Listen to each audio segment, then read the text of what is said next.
Hello students, मैं हूं गौरव गोयल। तो आज हम लोग देखते हैं थर्ड पार्ट केमिकल बॉन्डिंग का। केमिकल बॉन्डिंग में हमने ये पढ़ लिया था कि किस तरीके से हमारे एटॉमिक बॉन्ड्स होते हैं, किस तरीके से फॉर्म होते हैं, किस तरीके से कौन ज्यादा स्ट्रांग होता है और किस किस के बीच में वो एटॉमिक बॉन्ड बनते हैं, क्या क्या वो चीजें होती हैं इंटरनली, है ना। वो सारे फंक्शंस हमने समझ लिए थे एक छोटे लेवल पे। ठीक है, हमें मतलब ये है कि स्केलेटन समझ में आ गया था कि बेसिकली होता क्या है ना। वो उन चीजों के बीच में होता क्या है, वो किस तरीके से फॉर्म होते हैं, वो किस टाइप का एट्रैक्टिव फोर्स होता है। फिर हमने मॉलिक्यूल के भी बारे में जाना था कि मॉलिक्यूल्स के बीच में कितने टाइप्स के बॉन्ड्स बनते हैं, कैसे फॉर्म होते हैं और क्या वजह होती है वो चीजें जो ये चीजों को जन्म देती हैं, किस तरीके से वो चीजें वर्कआउट करती हैं। फिर हमने देखा था लुईस थ्योरी, जो लुईस ने ऑक्टेट थ्योरी दी थी कि वो कोई भी एटम है वो मॉलिक्यूल इसलिए फॉर्म होते हैं वो अपने आप को ऑक्टेट कंप्लीट करवाने के लिए, मतलब वो नोबल गैस इलेक्ट्रॉनिक कॉन्फ़िगरेशन को अचीव करने के लिए वो मॉलिक्यूल्स बनाते हैं, क्योंकि एटम्स जो होते हैं वो हमारे अनस्टेबल होते हैं। ठीक है, तो वो अपने आप को स्टेबलाइज करने के लिए दूसरों के साथ बाइंड अप होते हैं। ठीक है, जैसे एक नाइट्रोजन में हमारे 2,5 मतलब 5 इलेक्ट्रॉन से आउटर मोस्ट शेल में 3 इलेक्ट्रॉन चाहिए, तो वो 3 इलेक्ट्रॉन किसी से शेयर करेगा और अपने आप को पेयर्ड अप कर लेगा और वो बना लेगा। हमने आपको बताया था अमोनिया का फॉर्मेशन पिछली क्लास में। तो अब हमें ये देखना है कि क्या लुईस की जो थ्योरी है वो बिल्कुल सही थी, क्या क्या वो चीजें थी, क्या वो अभी भी चल रही हैं, नहीं चल रही हैं, क्या क्या उसमें फॉल्ट साइन, वो हम देखते हैं। लिमिटेशंस बेसिकली पढ़ते हैं, limitations of Lewis octet theory. तो लुईस ने ऑक्टेट बताया था कि हमें आउटर मोस्ट इलेक्ट्रॉनिक कॉन्फ़िगरेशन जो करना है आउटर मोस्ट शेल में वो 8 इलेक्ट्रॉन का करना है।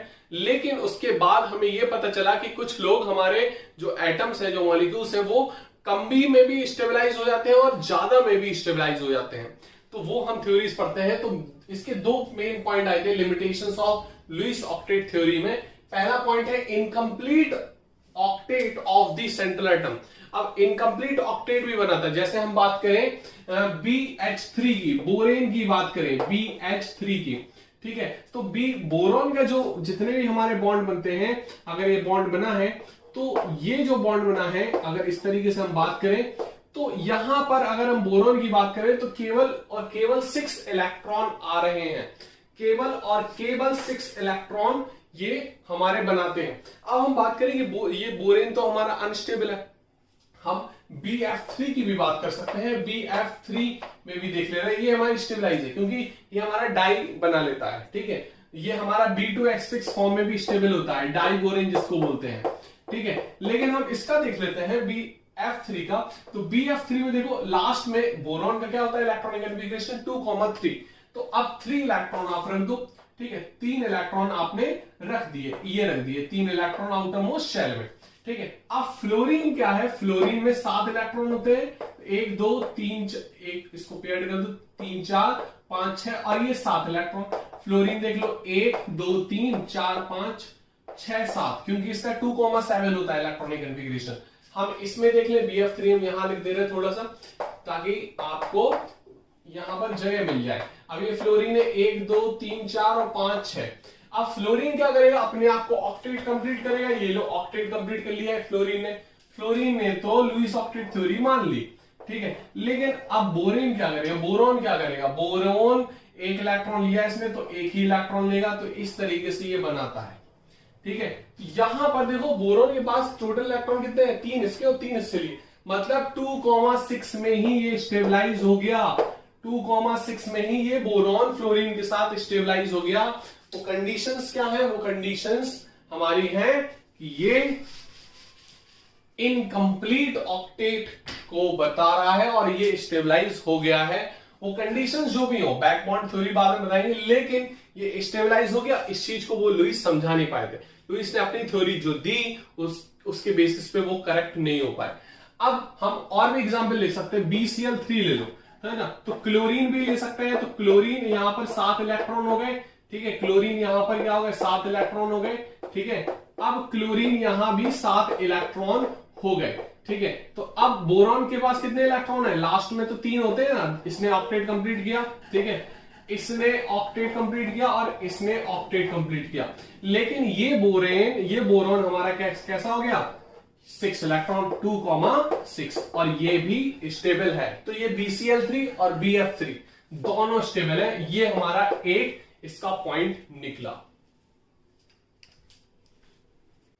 तो अगर हम एक्सपेंडेड रूल देख लें कि एक्सपेंडेड में बेसिकली क्या बोल दिया था लुईस ने बोला था कि भाई एक्सपेंडेड में यहां पर इनकी लिमिटेशन एक्सपेंडेड में भी आ गई थी। देखो इनकम्प्लीट में तो थी कि 8 से कम वाले में था, एक्सपेंडेड में भी नहीं बता पाया। एक्सपेंडेड में देखो 8 से ज्यादा इनकी वैलेंसी आ रही थी। जैसे हम बात करें SF6 सल्फर हेक्साफ्लोराइड, तो सल्फर हेक्साफ्लोराइड में देखो सल्फर का जो इलेक्ट्रॉनिक कन्फिगरेशन होता है वो होता है 2,8,6, तो लास्ट में 6 इलेक्ट्रॉन आ रहे थे, है ना।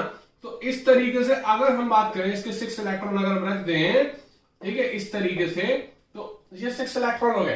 तो अब फ्लोरीन को हम रखें, ठीक है, फ्लोरीन को आपको पता है कि 7 इलेक्ट्रॉन होते हैं आउटर मोस्ट में। अब देखो जो फ्लोरीन है, फ्लोरीन में कितने होते हैं 7 इलेक्ट्रॉन होते हैं, ठीक है। इसको यहां रख लो 2,6 होता है इसका, बोरोन का हटा दो इसको। फ्लोरीन में देखो ये 7 इलेक्ट्रॉन होते हैं आउटर मोस्ट में, और ये इस तरीके से रख दिया हमने।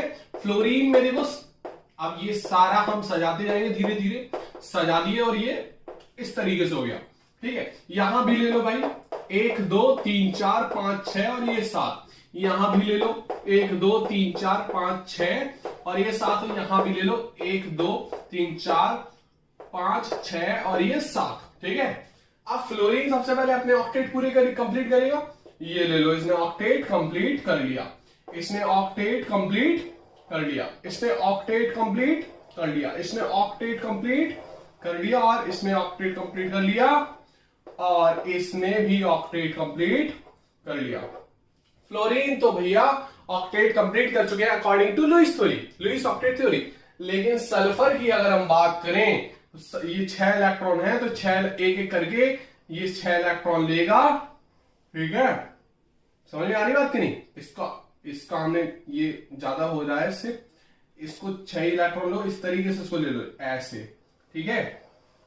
लो एक एक इलेक्ट्रॉन इसने ले लिया और ये 6 इलेक्ट्रॉन बना रहे, मतलब इसके सल्फर के जो बॉन्ड बने वो 6 बॉन्ड बने। कितने? 6। कितने बॉन्ड बनेंगे? 6 बॉन्ड बनेंगे। चौक अंदर नहीं जानी चाहिए। लो 1 2 3 4 ऊपर 5 नीचे 6। अब ये 6 बॉन्ड, आपको पता है कि एक सिंगल बॉन्ड में 2 इलेक्ट्रॉन लगते हैं, तो आप सिंपली समझ सकते हो कि 6 बॉन्ड बने मतलब 12 इलेक्ट्रॉन्स, मतलब 8 से तो 4 ज्यादा है। यहां भी लुईस नहीं एक्सप्लेन कर पाए, लुईस की ऑक्टेट थ्योरी थी यहां भी फेल हो गई। इसी तरीके से हम बता सकते हैं IF7 में, IF7 मतलब 7 बॉन्ड बनेंगे, 7 दूनी 14 मतलब 14 इलेक्ट्रॉन्स वहां भी चले गए। HCl6 वहां भी चले गए, तो ये इस तरीके से गलत हो गए। IF5 भी देख लो, ठीक है, तो यहां 10 इलेक्ट्रॉन हो जाएंगे, 5 बॉन्ड बनेंगे। तो ऐसे कुछ एग्जांपल्स हैं जहां एक्सपेंडेड ऑक्टेट रूल में ये आते हैं। एग्जांपल आप लिख सकते हो IF7, IF5, ठीक है, ICl7 भी लिख सकते हो, ठीक है, IBr5 भी लिख सकते हो। ये सारे बोल रहे हैं, ये सब ETC में लिख लेना कॉमा लगाकर। अब SF6 तो हो गया, ठीक है। अगर हम बात कर लेंगे IF5 तो इसमें 10 इलेक्ट्रॉन हो गए। तो ये सारे एग्जांपल्स हमारे किसमें हो गए? एक्सपेंडेड में। और इनकम्प्लीट में ये 2 एग्जांपल आप लिख सकते हो, ठीक है।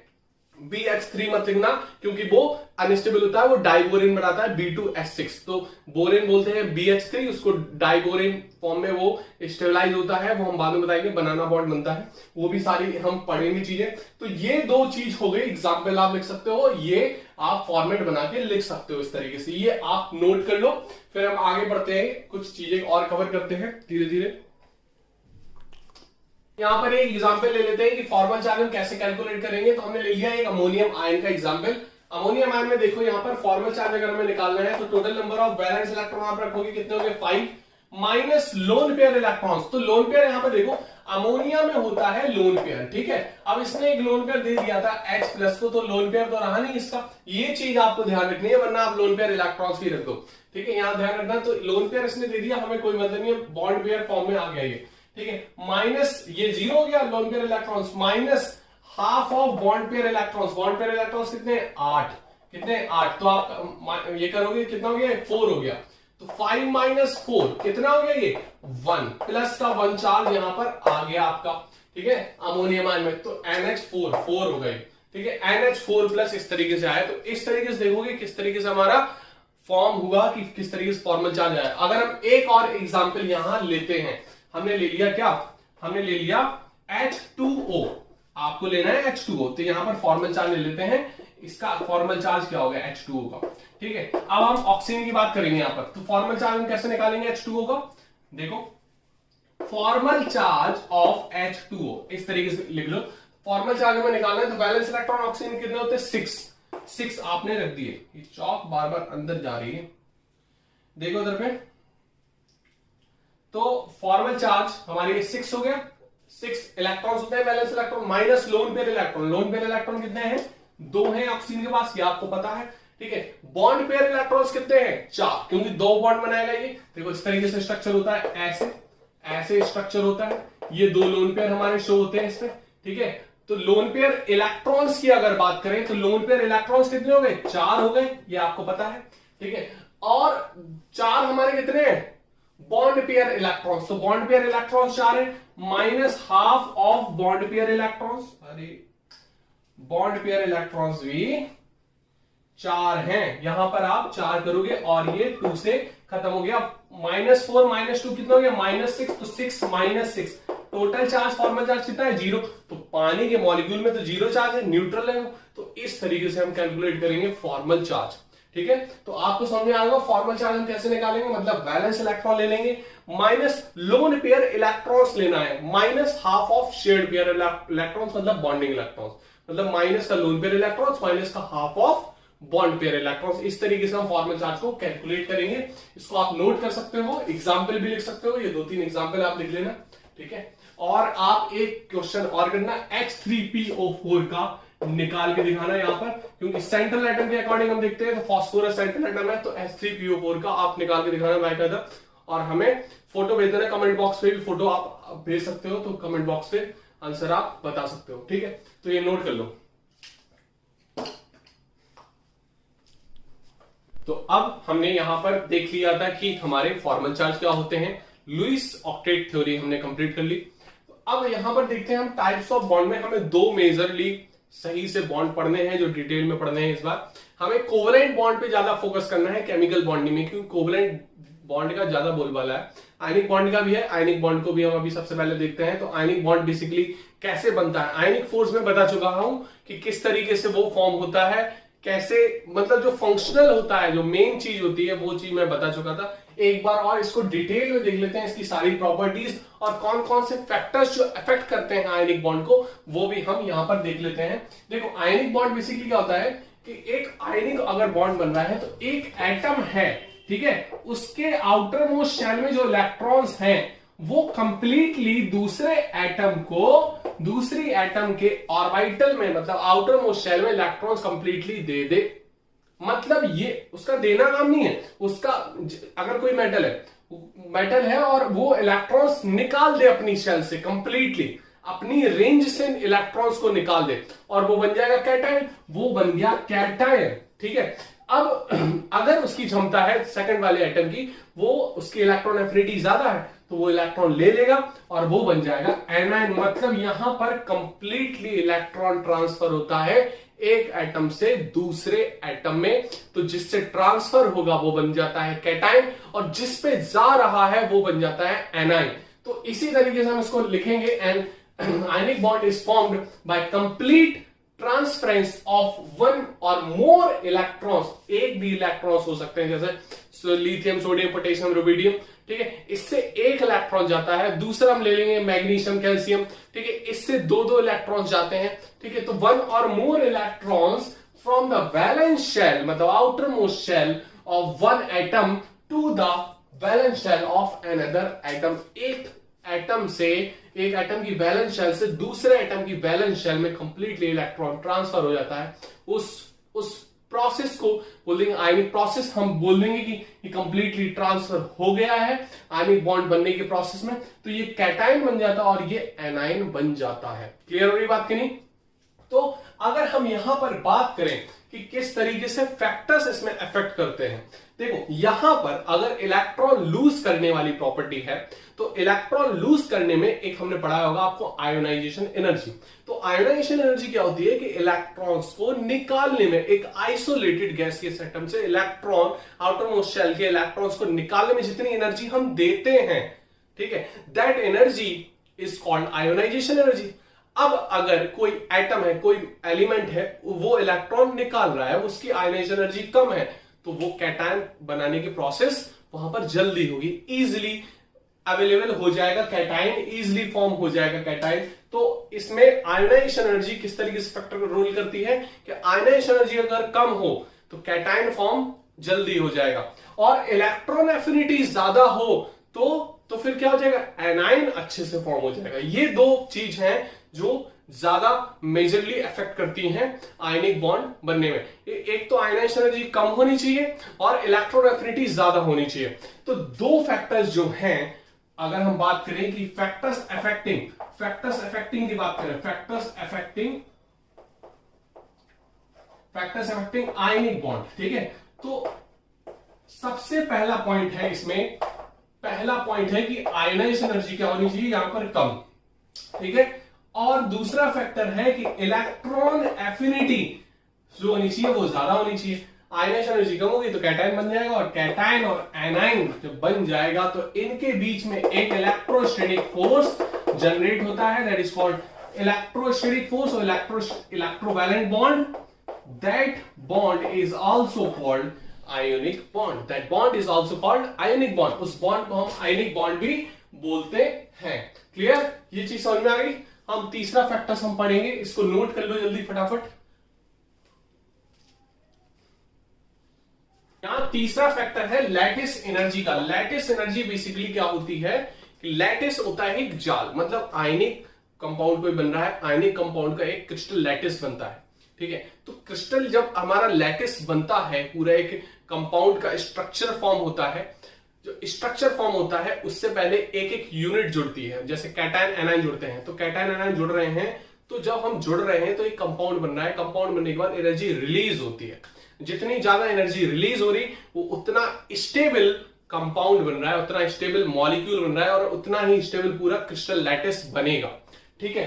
तो लैटिस एनर्जी को देखते हैं। It is defined as the amount of energy released when gaseous cation and gaseous मतलब आइसोलेट की बात कर रहे हैं, ठीक है, अकेले की बात कर रहे हैं। when a gaseous isolated cation or anions are brought from infinity to their equilibrium site एक ऐसी पोजीशन पे लाएंगे जहां पर ये लोग जुड़ सकें, equilibrium site in the crystal lattice to form 1 mole of ionic bond, that is called 1 mole of lattice energy. जब वो एनर्जी रिलीज होगी, जब 1 मोल ऑफ कैटायन एनायन आएंगे, जुड़ेंगे, और जितनी एनर्जी रिलीज होगी that is called 1 mole of lattice energy. तो energy, amount of lattice energy जो हमारी रिलीज होती है when cation and anion form. तो अब यहां पर कैटायन एनायन फॉर्म बनने के लिए हमने ये आपको बताया कि आयनिक बॉन्ड वो ज्यादा स्टेबल होगा जहां पर लैटिस एनर्जी ज्यादा निकलेगी, उतना ज्यादा स्टेबलाइज मॉलिक्यूल बनेगा, ठीक है। अगर हम बात कर लें क्लोराइड्स की, तो कुछ हमारे जैसे अल्कली मेटल्स हैं, lithium, sodium, potassium, rubidium, caesium में, तो यहां पर अगर हम क्लोरीन के साथ रिएक्शन कराएं तो यहां पर 802, 758, 681, 660, 618 किलोजूल पर मोल में ये एनर्जी, लैटिस एनर्जी रिलीज होगी। मतलब सबसे ज्यादा एनर्जी रिलीज होगी तो यहां पर LiCl में, मतलब ये ज्यादा आयोनिक है, ये ज्यादा क्या है, आयोनिक। अगर हम बात करें कि हम आयनिक प्रोडक्ट किसको बोलते हैं, ये फैजान रूल से हम डिफाइन करते हैं कि आयनिक कौन ज्यादा होगा कंपाउंड, कोवेलेंट कौन होगा। आयनिक कोवेलेंट में हमारा हम देखते हैं डिफरेंस। तो small size of cation and large size of anion are more covalent, small size of cation and large size of anion is more covalent. तो यहां पर अगर हम बात करें तो आयनिक तो सबसे ज्यादा ये होगा। तो अब देखो यहां पर अगर हम आयनिक की बात करें तो सबसे ज्यादा आयनिक तो ये हो गया CH Cl, ठीक है। LiCl हमारा मोर कोवलेंट होगा यहाँ पर, क्योंकि हमने बात की small size of cation, large size of anion is more covalent. तो यहां पर जो हमारा एनायन है वो तो हमारा क्या है, कांस्टेंट है, Cl है हर जगह, ठीक है। यहां पर जो एनर्जी है लैटिस एनर्जी वो हमारे किलोजूल पर मोल में आ रही है, तो इसकी एनर्जी सबसे कम है। अब ऐसा क्यों है, लैटिस एनर्जी का बेसिकली हम फॉर्मूला अगर हम देखें तो लैटिस एनर्जी हमारी होती है directly proportional to charge of ion, ठीक है, चार्ज ऑफ आयंस, और inversely proportional to size of ions, inversely proportional to size of ions, क्योंकि अगर जितना कम साइज होगा उतनी अच्छी पैकिंग होगी, उतना अच्छा लैटिस बनेगा। समझ में आ रही बात की नहीं, जितना छोटा हमारा साइज होगा कैटायन का आयनाइन का उतनी अच्छा लैटिस फॉर्म होता है, ठीक है, उतनी ज्यादा लैटिस एनर्जी हमारी होती है। तो इस वजह से LiCl हमारा लैटिस एनर्जी इसकी ज्यादा होगी, ठीक है। तो इस तरीके से हमारे फैक्टर्स अफेक्ट करते हैं, मतलब जो चार्ज ऑफ आयंस है वो डायरेक्टली प्रोपोर्शनल काम करता है लैटिस एनर्जी के। क्लियर हुई बात की नहीं, तो ये नोट कर सकते हो आप, नोट कर लो। फिर हम देखते हैं कैरेक्टरिस्टिक्स ऑफ आयनिक बॉन्ड। तो अब हम देख लेते हैं कुछ characteristics of ionic bond. Ionic bond basically क्या होता है, आयनिक बॉन्ड हमारे कैटायन एनायन के बीच में होता है। अब आयनिक बॉन्ड बन रहा है दो एटम्स के बीच में, तो वो आयनिक पूरा का पूरा कंपाउंड भी बनाएगा। वो कंपाउंड के कैरेक्टरिस्टिक्स क्या है, वो फीचर्स क्या है, हमने बोला था सारी चीज हम डिटेल में पढ़ेंगे, एक एक पॉइंट्स को बहुत अच्छे से देखेंगे। तो हमारे इसमें भी आता है ये कैरेक्टरिस्टिक्स ऑफ आयनिक बॉन्ड, तो इसको भी हम कवर कर लेते हैं कि लास्ट पॉइंट है आयनिक का कि हमें इसके कैरेक्टरिस्टिक्स भी जानने हैं। हमने आयनिक बॉन्ड में सबसे पहले देखा क्या क्या फंक्शनैलिटी है, क्या क्या वो चीजें बीच में होती हैं जो जिसकी वजह से आयनिक बॉन्ड जन्म लेता है। मतलब उसके लिए कैटायन और एनायन बनना जरूरी है, मतलब एक एटम से इलेक्ट्रॉन ट्रांसफर हो दूसरे एटम में उसकी वैलेंस शेल में इलेक्ट्रॉन चला जाए, कैटायन एनायन फॉर्म हो जाए, उसके बीच में जब जो फोर्स जनरेट होता है उसको हम बोलते हैं आयनिक बॉन्ड या इलेक्ट्रोस्टैटिक फोर्स, या फिर हम इलेक्ट्रोवैलेंट बॉन्ड भी बोल देते हैं, ठीक है। अब इसमें हमने कुछ फैक्टर्स अफेक्ट देखे थे कि कौन कौन से फैक्टर अफेक्ट करते हैं। पहला फैक्टर था आयनाइजेशन एनर्जी, आयनाइजेशन एनर्जी कम होगी तो कैटायंस इजीली बनेगा। इलेक्ट्रॉन एफिनिटी ज्यादा, दूसरा फैक्टर है इलेक्ट्रॉन एफिनिटी ज्यादा, इलेक्ट्रॉन एफिनिटी ज्यादा हुई तो एनायन अच्छे से बन जाएगा। तो ये इजीली जब बन जाएंगे तो इसमें दोनों में फोर्स अच्छा सा जनरेट हो सकता है, that force is called ionic bond. फिर हमने देखा था लैटिस एनर्जी किस तरीके से काम करती है। लैटिस पूरा का पूरा एक क्रिस्टल बनाता है, क्रिस्टल जाल बनाता है। लैटिस की हिंदी मतलब होता है जाल, मतलब पूरा का पूरा एक कंपाउंड बनाता है, ठीक है। तो लैटिस एनर्जी का हमने देख लिया था किस तरीके से वो काम करेगा। Lattice energy basically directly proportional होती है चार्ज के, इसीलिए यहां पर ये चीज हमने बताई है।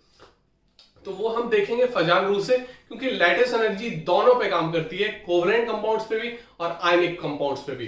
तो हमने आयनिक कंपाउंड्स पे हमने इसलिए बताया क्योंकि चार्ज के डायरेक्टली प्रोपोर्शनल होती है और साइज के इनवर्सली प्रोपोर्शनल होती है, ठीक है। तो इस वजह से अगर लैटिस अच्छा रखना है, लैटिस मजबूत रखना है, तो चार्ज ज्यादा होने चाहिए और साइज कम होना चाहिए, ठीक है। तो वो लैटिस हमारा बहुत अच्छा लैटिस बनेगा और उसकी एनर्जी जो निकलेगी that is called lattice energy, ठीक है। जितनी ज्यादा लैटिस एनर्जी निकली उतना अच्छा वो क्रिस्टल लैटिस बनेगा, ठीक है। हम देखते हैं कैरेक्टरिस्टिक्स ऑफ आयनिक बॉन्ड, कौन कौन से कैरेक्टरिस्टिक्स हैं, कौन कौन से फीचर्स हैं। पहला फीचर हम कवर करते हैं, they are hard, brittle and crystalline. Hard होते हैं ये आयनिक बॉन्ड, हमारे हार्ड होते हैं, ठीक है। अब हार्ड के साथ ये ब्रिटल भी होते हैं। हार्ड का मतलब बोल सकते हो ठोस, ब्रिटल भी होते हैं। ब्रिटल का मतलब बोल सकते हो ये ठोस तो है, लेकिन हम इसको जब हैमर्ड करेंगे तो ये टूट भी जाएंगे, चटक भी जाएंगे, ठीक है। इजिली ब्रोकन हो जाना, उसको बोलते हैं ब्रिटल।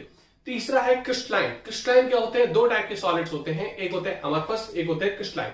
एक ऑर्डरली पैटर्न में अरेंज लगे हो, जैसे हम बात करें NaCl, तो ये Na हमारा लगा है, ये Cl लगा है, तो ये ऑर्डरली अरेंज है, एक लॉन्ग रेंज ऑर्डर, एक सिस्टमाइज्ड ऑर्डर में एटम्स अरेंज होते हैं और उनको अगर हम कट करते हैं तो एक प्लेन सरफेस, स्मूथ सरफेस देते हैं और सभी जगह इनका एक शार्प मेल्टिंग पॉइंट होता है, तो वो होते हैं क्रिस्टलाइन। तो ये एक क्रिस्टलाइन सॉलिड्स होते हैं। आयनिक कंपाउंड्स जो बनाते हैं वो एक क्रिस्टलाइन सॉलिड्स बनाते हैं, ठीक है। नेक्स्ट पॉइंट है high melting point and boiling point. अब लाजमी बात है कि अगर हार्ड है तो ऑब्वियस इनमें एटॉमिक फोर्स ज्यादा है तभी हार्ड होंगे।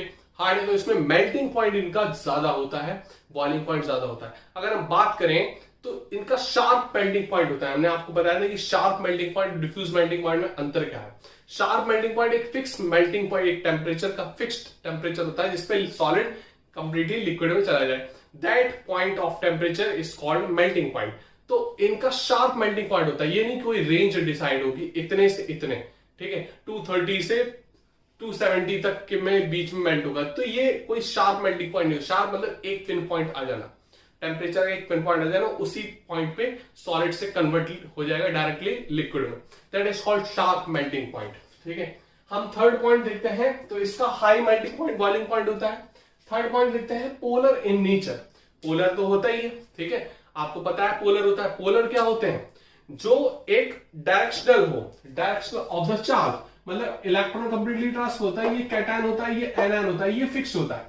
अगर हम NaCl की बात करें तो Na हमेशा पॉजिटिव होगा, Cl हमेशा नेगेटिव होगा, तो ये पोलर, इनके पोल फिक्स्ड है। इलेक्ट्रोनेगेटिविटी हाईली डिफरेंस इन दोनों के बीच में, ये हाईली इलेक्ट्रोपॉजिटिव है, ये हाईली इलेक्ट्रोनेगेटिव है, मतलब इलेक्ट्रोनेगेटिविटी डिफरेंस है।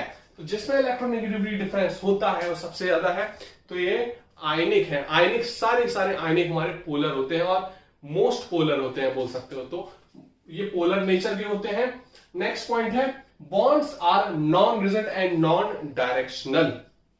अब हम आपको एक चीज बताएं, यहां पर चीजें समझने वाली है। नॉन रिजिड का मतलब यहां पर कोई बॉन्ड ऐसा नहीं है, एक मिनट, यहां पर बॉन्ड कोई ऐसा नहीं है कि ये बॉन्ड फिक्स हो, है ना, डायरेक्शनल हो। जैसे हमने बात की H और Cl की, तो ये डायरेक्शनल है। यहां पर क्या है कि एक Na है, ये कैटायन है, और Cl इसको घेर लेते हैं, Cl इसको घेर लेते हैं, तो ये एक इलेक्ट्रोस्टैटिक फोर्स है, समझे। तो ये एक फोर्स जनरेट कर रहा है, मतलब दो चार्ज के बीच में फोर्स जनरेट होगा, तो ये डायरेक्शनल तो बिल्कुल नहीं है, ये नॉन डायरेक्शनल होता है बॉन्ड। ठीक है, दूसरा नॉन रिजिड, ये फिक्स नहीं होता है, ये मूवेबल होता है, मूव कर सकता है। अगर हम इसको डालें फ्यूज स्टेट में हो तो ये मूव करता रहेगा। ठीक है, कैटायन एनायन के बीच में फोर्स होगा, क्योंकि लाजमी बात है अपोजिट काइंड ऑफ चार्ज के बीच में फोर्स होता है, वो अट्रैक्ट करते हैं, opposite charge attract each other, same charge repel each other, तो आप अट्रैक्ट करेंगे, that attraction is called ionic bond. मतलब यहां पर फिक्स नहीं है कि ये इसी से बंधा है, अब किसी और से नहीं बन पाएगा, ये कोवलेंट बॉन्ड में होता है। तो ये कोवलेंट बॉन्ड होते हैं डायरेक्शनल, ये हमारे नॉन डायरेक्शनल होते हैं, इनकी कोई डायरेक्शन फिक्स नहीं होती कि इसी से बनेंगे। ठीक है, हम बात करें, नेक्स्ट पॉइंट है सॉल्युबल इन पोलर सॉल्वेंट्स। अब आपको पता है लाइक डिसॉल्व लाइक, ये पॉइंट नोट कर लो, जैसा होगा वो उसी में डिसॉल्व होगा, उसी में सॉल्युबल होगा। तो अगर आयनिक कंपाउंड है तो वो पोलर होता है, मोस्ट पोलर होता है, तो वो पोलर कंपाउंड्स में ही सॉल्युबल होगा। आयनिक कंपाउंड पेट्रोल डीजल में सॉल्युबल नहीं हो सकता, क्योंकि वो नॉन पोलर कंपाउंड्स होते हैं, उसमें सॉल्युबिलिटी बहुत कम हो जाएगी, मतलब सॉल्युबिलिटी होती ही नहीं है। पोलर पोलर में होंगे, नॉन पोलर में होंगे। पानी में इजीली सॉल्युबल हो जाता है, क्योंकि पानी हमारा कैसा है, पोलर कंपाउंड्स है, इसीलिए वो सॉल्युबल हो जाता है। तो इसीलिए ये हमारे सॉल्युबल किसमें होंगे, पोलर सॉल्वेंट्स में सॉल्युबल होंगे। नेक्स्ट है हमारा good conductor in fused state. जो आयनिक कंपाउंड्स होते हैं वो कंडक्टर्स होते हैं, पर कब, जब वो मॉल्टन स्टेट में हो, मतलब अगर ड्राई कंडीशन में होगी वो कंडक्टर्स नहीं होते, वो इंसुलेटर्स होते हैं। क्योंकि कंडक्टर्स का बेसिकली मतलब क्या होता है, कंडक्टर्स वो होते हैं जिनमें चार्ज फ्लो हो सके।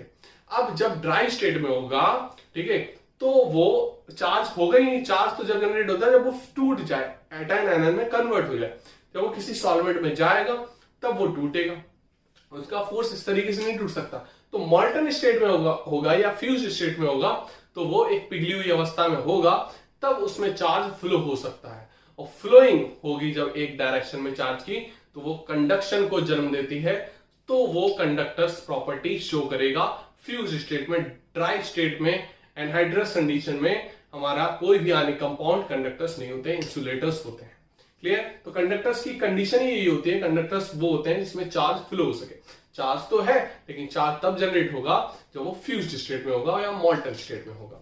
तो इसको नोट कर सकते हो, ये सारी प्रॉपर्टीज हैं। They are brittle, hard, brittle and crystalline, they have high melting point and boiling point, they are polar in nature, bonds are non-rigid and non-directional and soluble in polar solvents.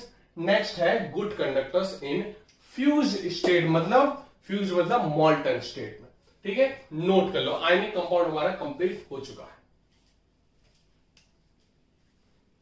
तो अब हम ionic bond के बाद हम देखेंगे covalent bond. Basically covalent bond क्या होता है ये हम पहले ही बता चुके थे। ये शेयरिंग से बनता है, इलेक्ट्रॉन्स की शेयरिंग होती है, तब कोवेलेंट बॉन्ड फॉर्म होता है। अगर हम कोवेलेंट बॉन्ड की बात करें, इसको लिख सकते हो आप, it is a bond formed by mutual sharing, मतलब दोनों की रजामंदी होनी चाहिए। दोनों एटम्स जिसके बीच में अगर बॉन्ड बन रहा है तो दोनों की रजामंदी होगी तभी इलेक्ट्रॉन्स की शेयरिंग होगी।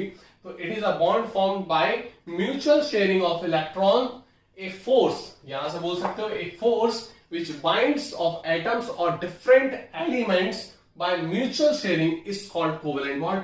ये यहां से डेफिनेशन स्टार्ट होती है, a force which binds of atoms or different atoms or elements by mutual sharing is called covalent bond। उसको हम covalent bond बोलेंगे। अगर हम एग्जांपल लें, देखो अगर हम बात करें कि हम ले लें क्लोरीन, तो क्लोरीन जो Cl2 है, तो क्लोरीन जो है वो 7 इलेक्ट्रॉन होते हैं, 2,8,7 है ना, 17 होता है इलेक्ट्रॉनिक कॉन्फ़िगरेशन।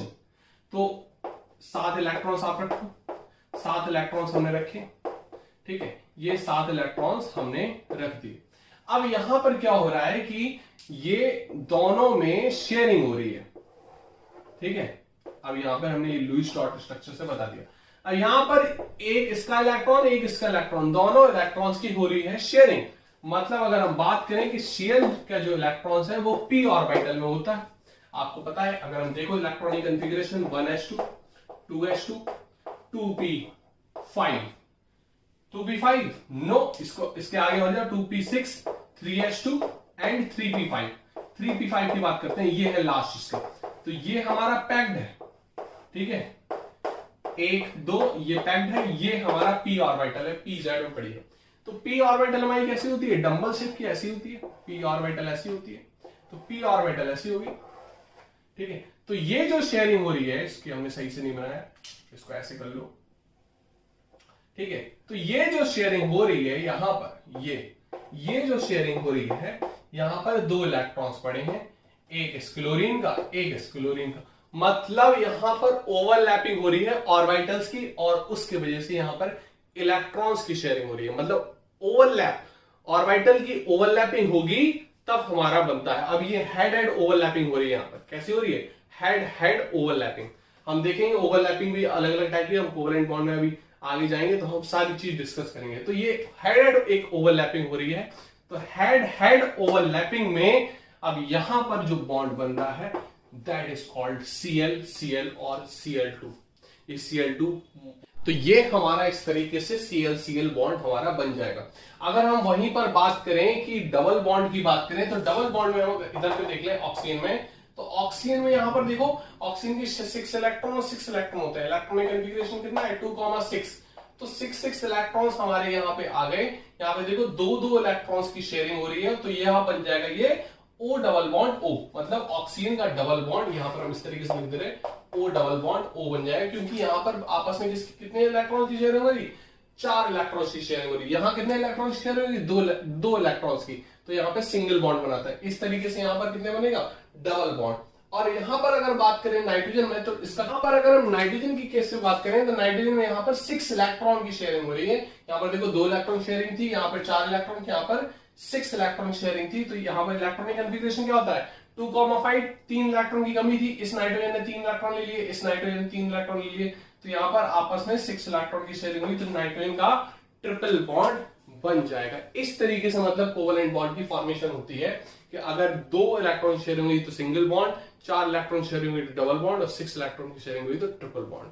तो इस तरीके से ये था हमारा कोवेलेंट बॉन्ड। अब हम देखेंगे कि अब अलग अलग से टाइप की हम ओवरलैपिंग देखेंगे, किस किस तरीके से ओवरलैपिंग होती है, एक्सियल, लिटरल, वो सारी ओवरलैपिंग देखेंगे हम बॉन्ड थ्योरी में, और सारी बॉन्ड थ्योरीज हम इसके बाद कवर करेंगे। बैलेंस बॉन्ड थ्योरी, ठीक है, क्रिस्टल फील्ड थ्योरी भी हम देख लेंगे। क्रिस्टल फील्ड थ्योरी एक्चुअली में आती है कोऑर्डिनेशन कंपाउंड में। हम यहाँ पर बीवीटी देखेंगे, बैस्पर थ्योरी देखेंगे, और एमओटी देखेंगे, मॉलिक्यूलर ऑर्बिटल थ्योरी, ठीक है। तो इसको नोट कर सकते हो, फिर हम नेक्स्ट क्लास में देखेंगे आगे की चीजें, इसको नोट कर लो।